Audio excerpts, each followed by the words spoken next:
নমস্কার সবাইকে, মায়েদের কিচেনে জানাচ্ছি শুভেচ্ছা। এখন আমি সাপটার করব, তার জন্য গুড় আর নারকেল দিয়ে পুরটা করছি। এর মধ্যে সামান্য এলাচ দেওয়া আছে। গাঢ় গাঢ় করবো না, ভালো লাগে না। হালকা একটু জাল দিয়ে নামিয়ে দেবো, তাহলে রসালো থাকবে, কামড়ালে জিনিসটা খেতে ভালো লাগবে। তোমরা এরকম করবে, দেখবে খুব সুন্দর খেতে হয়। হয়ে গেছে, হ্যাঁ আমি নামিয়ে ওটা পেতে নিয়েছি। এখানে ব্যাটারটা করা আছে, সামান্য ময়দা, চালের গুঁড়ো।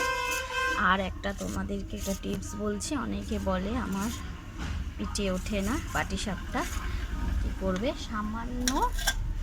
সামান্য সাদা তেলে, দেখুন সামান্য সাদা তেল দিয়ে দেবে, তাহলে দেখবে আমার পাটিসাপটার খুব সুন্দরভাবে উঠবে, কোনো অসুবিধা হবে না।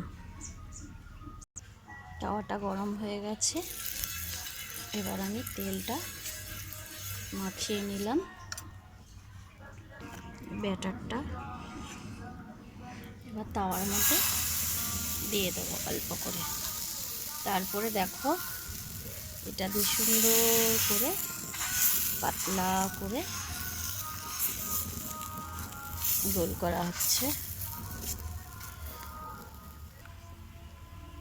গুড়টা দেবো এক সাইডে, না গুড়টা দেবে, একদম মাঝখানে দেবে না, সাইডে দেবে। এবার আস্তে আস্তে, এই দেখো দেখেছো,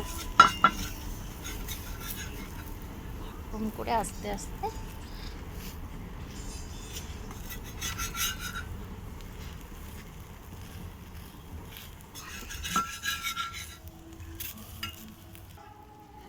একটা হয়ে গেছে। ঠিক আছে, এইভাবে আমি আরও 2-4টে করতে থাকি।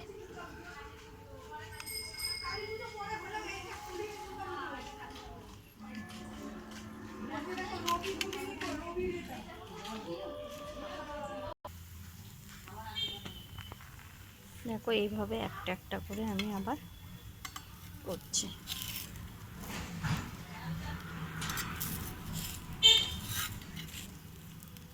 দেখেছো কি সুন্দরভাবে উঠছে, কোনো অসুবিধাই হচ্ছে না। দেখতে পাচ্ছ খুব সুন্দরভাবে উঠবে। সামান্য একটু তেল দিয়ে নেবে, খুব সুন্দরভাবে ওঠে। আর কাঠে যদি করো তাহলে আঁচটা একদম কমিয়ে নেবে, তাহলে পুড়বে না, হালকা হালকা লালচে লালচে ভাব হবে। দেখো কি সুন্দরভাবে হয়েছে, দেখতে পাচ্ছ। একটু আঁচটা আস্তে দেবে।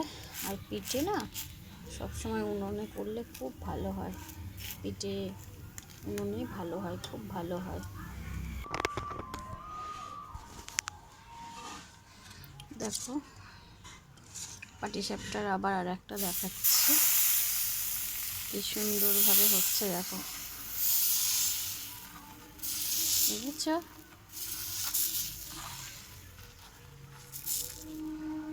দেখো এখনই উঠে চলে আসছে, দিতে না দিতেই। দেখো, দেখেছো সুন্দরভাবে উঠে যাচ্ছে।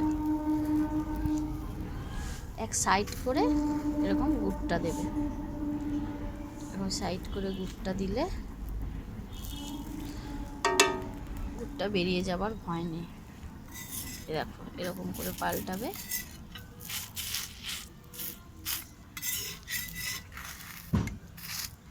দেখেছো সুন্দরভাবে উঠে যাচ্ছে। দেখো,